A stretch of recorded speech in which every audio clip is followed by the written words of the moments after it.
everyone, Miles here. Today we're going to talk about the top 5 tips for building your credit fast. So I have a ton of notes that I took on the topic because it actually turns out it's pretty extensive due to the things I want to talk about. So the first thing I want to talk about is to avoid unnecessary hard pulls. That means don't apply for credit cards you know you're not going to get. If your credit score is a 620, or are going to apply for a card that requires over a 700, like an Amex Platinum or a Citi Prestige card.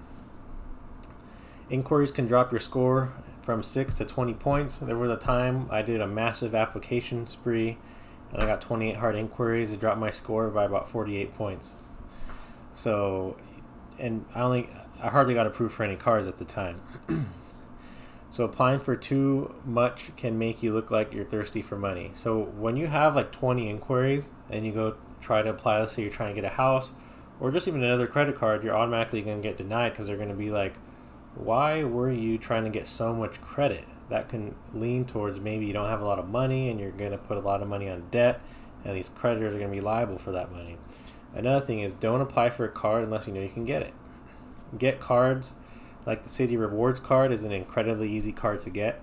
The Citi or the Capital One Platinum is another incredibly easy card to get. Those two cards, the Citi Rewards card was my first credit card ever. I got it at 18 years old. I'm currently 27, and I've had it ever since. And I also have the Capital One Platinum. I got it about 3.5 years ago. My score was in like the 580s, and they just gave it to me with a $300 limit.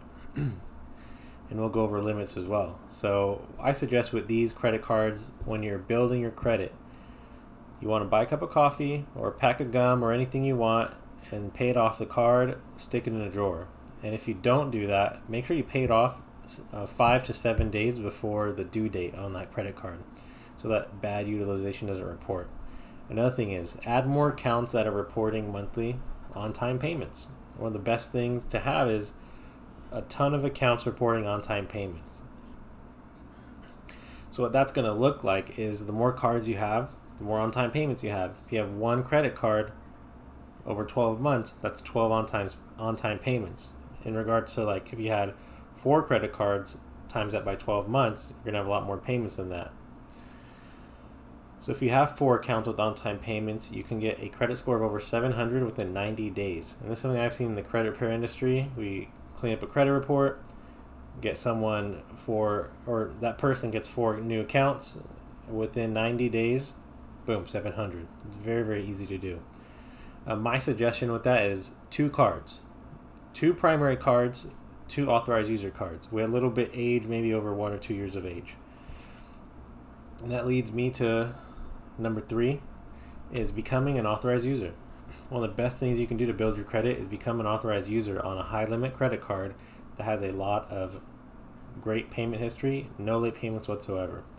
It has to be someone you trust, like a parent or a very, very close friend. And what I would do is I would make sure that card is not being used ever, not even for like a bill that's on auto pay on it, because you don't want any utilization reporting on that card unless it's like a $20,000 limit credit card and they're only putting $25 a month on it. That's not really going to hurt. That's not going to hurt you at all.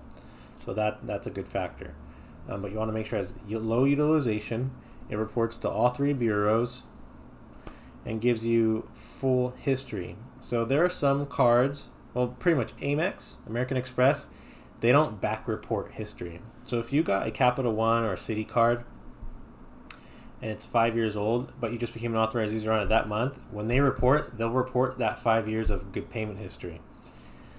Amex, for some reason, I don't know why, it does not report the full history. Right when you become and I know this because I'm an authorized user on an Amex card, right when you become an authorized user on the card, that's the month it starts reporting on-time payment history, and that is not a good thing because like you just got a new credit card and that can hurt your score. You want to give you a full history, and I did talk about Amex. Good banks. There's Capital One, Discover, Bank of America, and Wells Fargo. I really like Wells Fargo. It's very easy to add authorized user, and Capital One is as well. And going to step 4, or tip 4, you have to watch your utilization. So I'm going to try to create some type of graph for this so I could show you guys a little better. But if you use your card and pay it off several times a month, that's great because If you have a $300 credit card and it's at $200, you're using a lot of utilization. I'm going to go over the numbers right now. On a $300 card, don't let yourself have a balance or it's going to jack you up. So we have person one, they have a credit limit of $300 and they spend $200. Now the utilization reports at 66%. That's not favorable. That can hurt your score up to 50 to 70 points. Person number two, credit limit $1,000. They spend $400. Their utilization is 40%. That's listed as favorable, but I would prefer everyone be under 30% if they're able to. So 30% is favorable, but on this example, 40% utilization, that's much more favorable than 66%. That's just going to show if you try getting a loan or go to a bank that you're not paying your bills, that you're racking up debt, and maybe we don't want to lend you money or give you a high limit credit card. Another thing you want to do is spend evenly. You don't want to have one credit card maxed out, because that'll bring your bring your utilization and just hurt your credit astronomically. You want to spend evenly and keep all your cards below 30%. That will really help you. Another thing is enroll in auto pay. If you have it, pay it off. Don't get a card unless you put on auto pay. And another thing to make sure is, I'm going to go into this right now in tip number 5. What happens if you miss a payment? Late payments. The fees on late payments are approximately $35.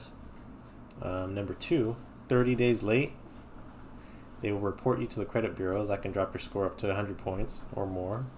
60 days late, you'll get penalized with you get a hit with interest. Only get an auto pay for the minimum payment. So let's just say you book a trip.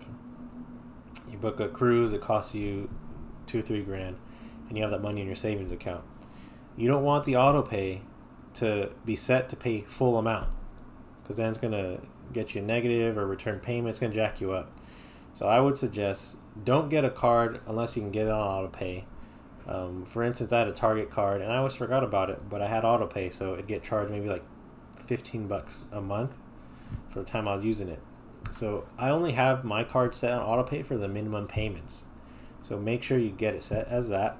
If you set it for the full amount, you're going to screw yourself over. So that will kind of wrap up my video on 5 tips. Let me know if you have any other video ideas. I would heavily suggest applying for the Capital One Platinum, just seeing if you get it. If you're over 580, 550, I would suggest it. They might ding you if you have collections or anything of that nature on the credit card. So just to go over, my tip number 1 was to avoid unnecessary hard pulls or hard inquiries. Tip number 2, add more accounts that are reporting monthly on-time payments. Tip number 3, become an authorized user. One of the easiest ways to build your credit. And if you have a kid and they're over 16, put them as an authorized user on your credit card. It'll help them have a credit score of 700 by the time they're 18. And then watch your utilization. One of my worst habits years ago was racking up a lot of debt, destroying my utilization. I had one card maxed out at 101%.